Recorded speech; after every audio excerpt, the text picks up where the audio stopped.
चाची जी जौन चिट्ठी के बारे में बतावत रहनी वो जरूर यही कमरा में ही हो। हमरा के कैसे चिट्ठी के खोजे के पड़ी। रितु, रितु कहाँ चली गई? ये अंदर से दरवाजा कहीं बंद है? के बा अंदर? आती नहीं। चाची के कमरा में रितु का करता है।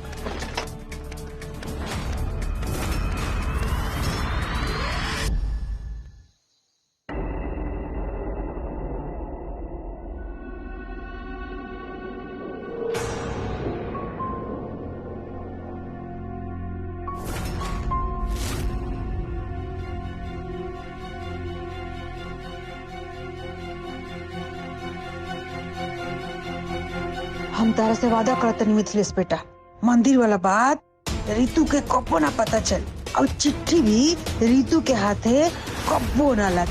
हाँ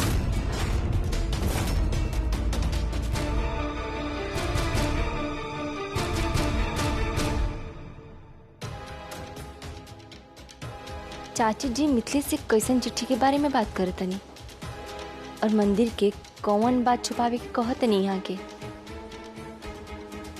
चाची जी तो मंदिर गईले ना रहनी। एक घर में जरूर कुछ ऐसा चलता जिसे हम एकदम अनजान बानी। इस सब बात सुन के हमार शक तो और बढ़ गई कि कहीं हमरा के जान से मारे की कोशिश करे वाला मिथिलेश ही तो नहीं खी।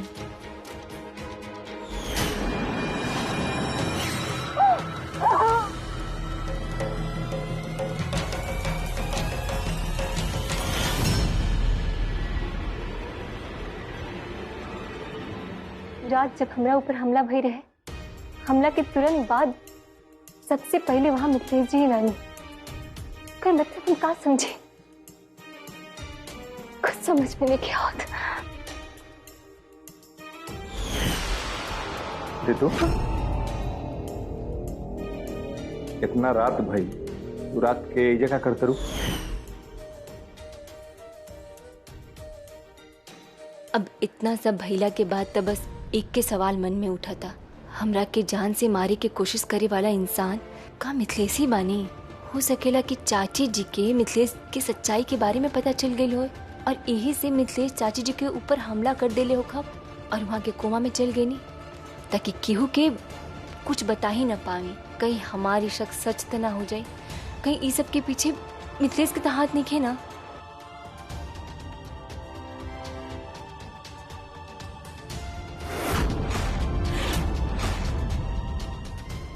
रितु, अच्छा भेल कि रउआ खुदे आ गई, हम रोवे लगे आवत रहनी। हाँ कहाँ खातिर का भेल? मैं बस हमार मोबाइल फुट गिरल है जब वह हम ले रहनी है, लेकिन मोबाइल कहाँ? ये तुम्हारा हाथ में हमार मोबाइल क्या करता है? यही जब पड़ा रहला तो हम सोचने कि एकरा को उठा के बेड पे रख दी। अच्छा बहुत सही। एकरा मतलब तू हमारे मोबाइल में चोरी छुपे कुछ न कुछ देखत रहलू है ना? अरे ना ना, हम ताए खातिर चोरी छुपे देखब क्यों गैर के मोबाइल, हम तो बस बेड पे रखे जात रहनी है। बहुत सही, बहुत सही। अब तारा खातिर हम गैर इंसान हो गई ना?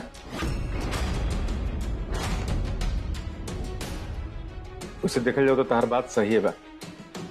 तू बिना पूछल केहू के मोबाइल काहे खातिर देखबू? पति पत्नी के बीच में इतना तो समझदारी होके के चाहिए कि बिना पूछले बिना आज्ञा ले केहू के मोबाइल ना छुए। हाँ कि ना? हमारा उम्मीद बा कि तू हमारी बात समझ गई लोग, और आज के बाद हमारा फोन बिना पूछले ना ले।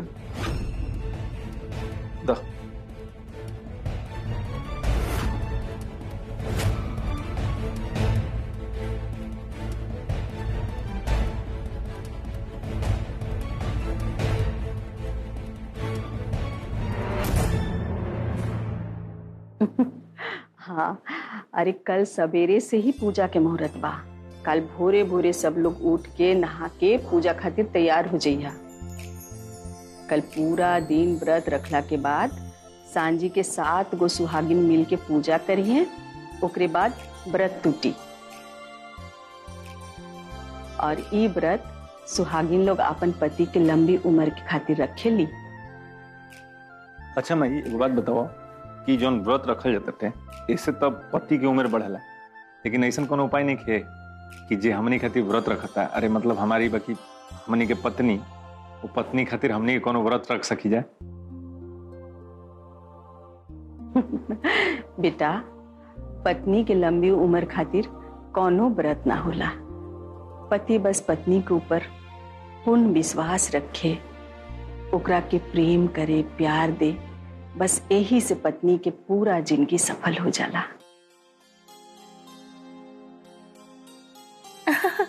तो ऐसे तो फिर ऋतु 100 साल जिएगी, क्योंकि मितवा तो ऋतु पे पूरा विश्वास करता है ना मितवा? हाँ सही कहा तुम मित्रा, हम ऋतु पर अटूट विश्वास रखिला। बस हमरा ही नहीं के पता कि ऋतु हमरा पर कितना विश्वास रखेली। बेटा, हमरा के पूरा विश्वास बा, ऋतु भी तोरा पर बहुत विश्वास करेनी, तोरा के बहुत प्रेम करेनी। बाकी ऋतु कहाँ बाड़ी? आप पूजा की बात कर रही हैं तो ऋतु को तो यही होना चाहिए था। अरे कोई बुलाओ उसको, अभी उससे पूछने पे पता चल जाएगा कि वो मितवा पर कितना विश्वास करती है। देखो ये, अगर विश्वास करती है तो ठीक है, और अगर विश्वास नहीं करती है तो फिर उसके लिए इस व्रत का भी कोई मतलब नहीं है। ये का कहता संमित्रा? माई एक मिनट, मित्रा सही है तो कहो तरी माई, तेरा बात से एकदम सहमत बन। माई अगर ऋतु हमारा पर विश्वास नहीं करत तो ये व्रत के पूजा के कोनो मतलब तो नहीं निकलत ना। खैर हम ऋतु के देखा तो नहीं कहाँ बड़ी बैठे।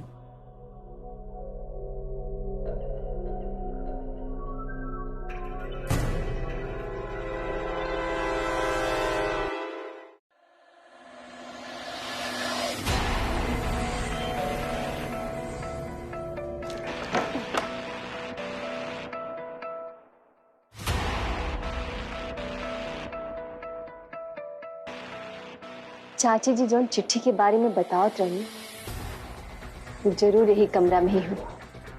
हमरा के कैसों चिट्ठी के खोजे के पड़ी ताकि पता चल सके पूरा माजरा का बा।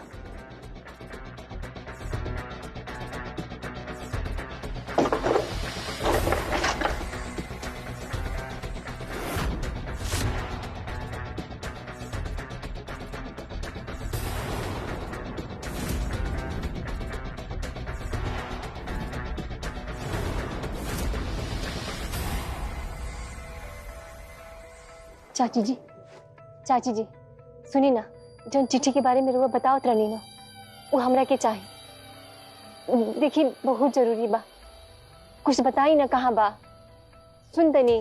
ऋतु, अरे ऋतु, ऋतु कहाँ चल गई? ऋतु बाहर भी नहीं की, अपना कमरा में भी नहीं की, तो बड़ी कहाँ?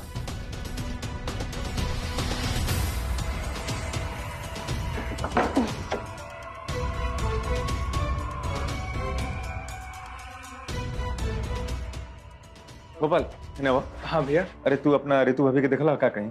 ऋतु भाभी, हाँ ऋतु भाभी के हम अपन माई के कमरा में जा देख ले रहनी, अब शायद वही जा हुई है, लेकिन रुआ एक बार फिर से खुद से चेक कर ली।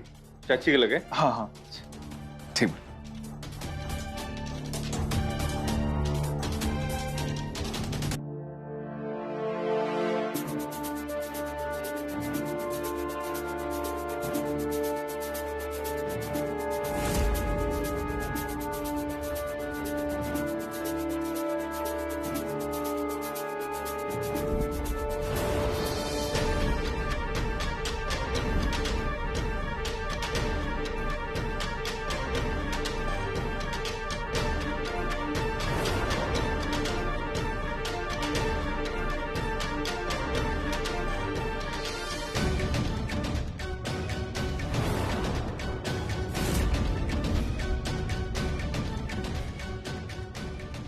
अरे ये अंदर से दरवाजा कहीं बंद बा?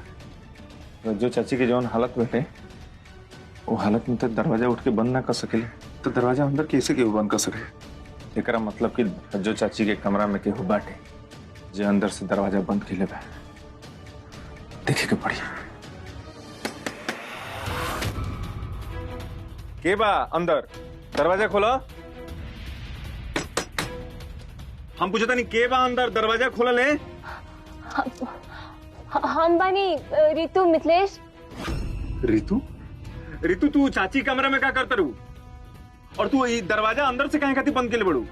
दरवाजा खोला। रितु आओते नहीं। रितु आओते नहीं, एक मिनट।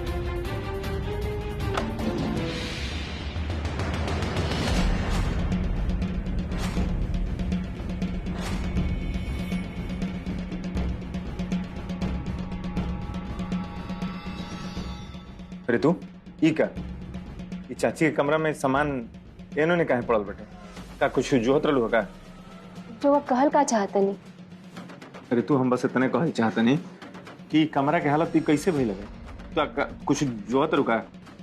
खैर तारा याद बटे जब हमें कमरा में रहनी हाँ तो ऐसे ही सामान कुल अस्त व्यस्त रहा हवे। जब तू आई रहलू तो तू पूछत रहलू ना हमरा से कि सामान कैसे बिखरल बटे कैसे, तो वैसे ही हम तरह से पूछत नहीं कि सामान कैसे बिखरल बटे। और सबसे बड़ी बात है कि चाची कमरा में करत का बड़ू। रवा के तो पता बना कि कल सुहाग पूजा बा, तो यही से हम कमरा में चाचा जी और चाची जी के साथ के कोनो फोटो खोजे आए रही ताकि ओकरा के पूजा में शामिल कइल जा सके। चाची जी हर साल पूजा करते रही, बाकी ये साल चाची जी पूजा करे के हालत में नहीं थी और चाचा जी भी घरे नहीं थी। यही से हम सोचनी है कि चाहे परिस्थिति कैसे न होखे, सुहाग की पूजा के जरूरी बा, तो यही से हम वो फोटो खोजे आई रही है कमरा में। अरे लेकिन अब बाकी रुआ ई कमरा में का करते नहीं, कोनो खास कमरा लगा? हाँ अरे वो देखा हमारा दिमाग से उतर गया। तारा खोजत खोजत हम जाइल बनी वो का बा कि कल पूजा कैसे करे के बा। कल पूजा बा ना, तो वह माई तारा के जोहत रही है तबे से कि जाके रितु के बोला के ले आवो कि कैसे पूजा करे के बा, का सामान लगी, केतरे पूजा हुई, तो वही कहते तारा के बोलाओ तरी। चला तारा के माई बोलाओ तरी। रुआ चली ना, हम आओ तनी। अच्छा ठीक बटे।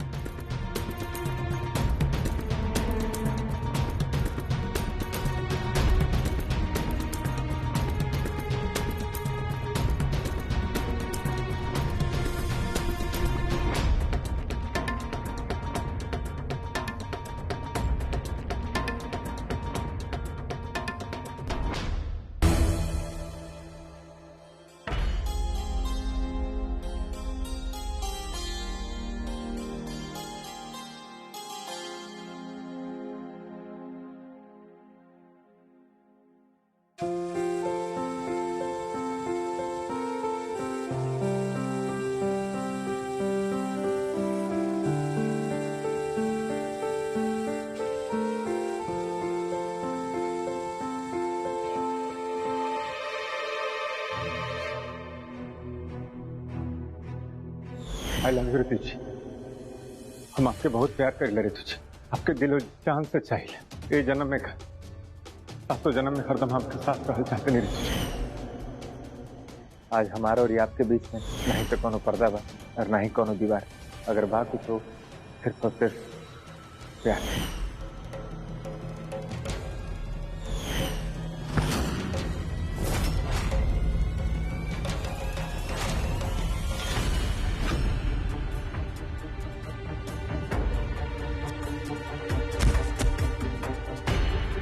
रितु ना रात तू रात के जगह करते रू। रुआ ई कमरा में का करते नहीं? वो चाची के जो दवाई के पर्ची रहे ना वही के जोहत रही। रुआ कहनी कि पर्चा मिल गई बा, बाकी ये पर्चा तो चाची जी के कमरा में रहल। कहीं ऐसा तो ना कि रुआ चाची जी के कमरा में कुछ और ही खोजी गई रहनी? तू कैसन बात करते रू रितु? हम पर्चा ही तो ढूंढने खातिर गई रहनी। ये तरह तरुआ कितना भोला और मासूम लागत है। खरुआ सच में इतना मासूम बनी या मासूम चेहरा के पीछे कोनो हैवान छुपल बा? हमरा के धीरे धीरे विश्वास होके लागल बा कि हमार जान लेने वाला इंसान रोवे बानी। आखिर काहे मिथिलेश, रउआ तो हमरा से इतना प्यार करत रहे, फिर रउआ हमरा साथे ऐसे कैसे कर सकेंगे? रउआ हमार जान लेवे की कोशिश कैसे कर सकेंगे मिथिलेश? हमके तब ना चाहते हुए भी विश्वास नहीं क्यों कर।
रजो चाची, रजो चाची,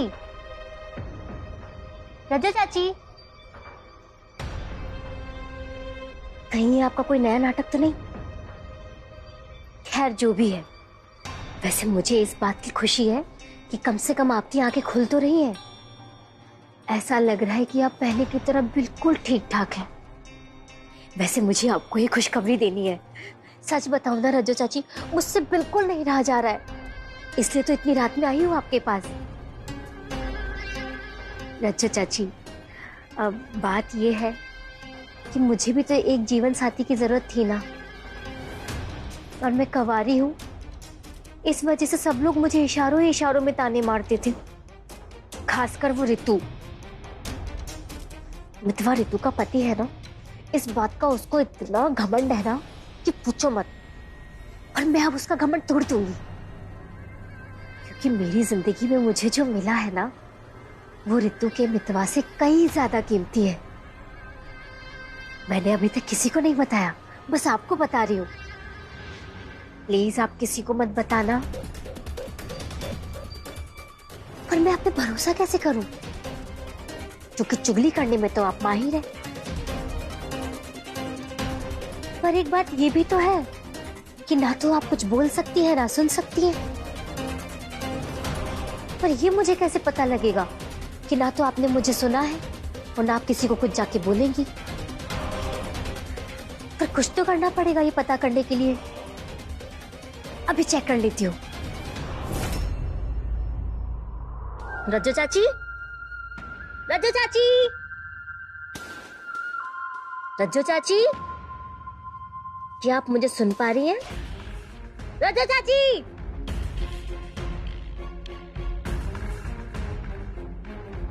शायद आप मुझे सच में ही नहीं सुन सकती,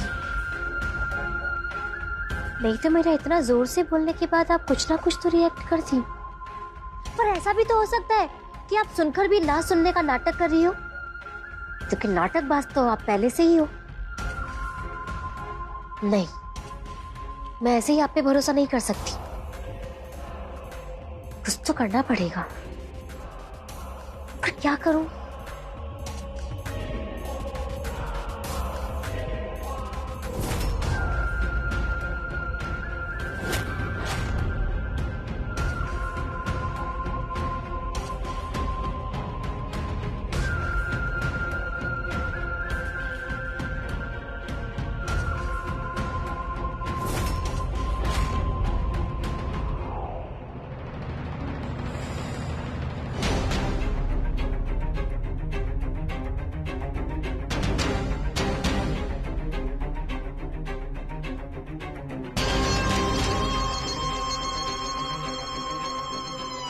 शायद आप सच में कुछ नहीं सुन सकती। सॉरी चाची जी, मैंने आप पे फालतू ही शक किया। आप ना तो कुछ बोल सकती हो ना सुन सकती हो और ना ही कुछ महसूस कर सकती हो। मुझे आपको ऐसी हालत में देख के बहुत तरस आ रहा है चाची जी। इस घर में एक आप ही तो मेरी बेस्ट फ्रेंड थी, जो मुझे राजकुमारी राजकुमारी बोलकर पुकारती थी। अब मुझे राजकुमारी कौन बोलेगा? मेरा दिल एकदम भर गया है चाची जी।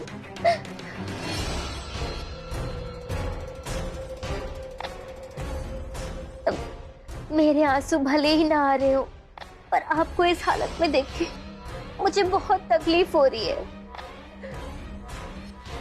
और आप तो जानती है ना कि जब मैं तकलीफ में होती हूँ तो मैं क्या करती हूँ? मैं लॉलीपॉप खाती हूँ।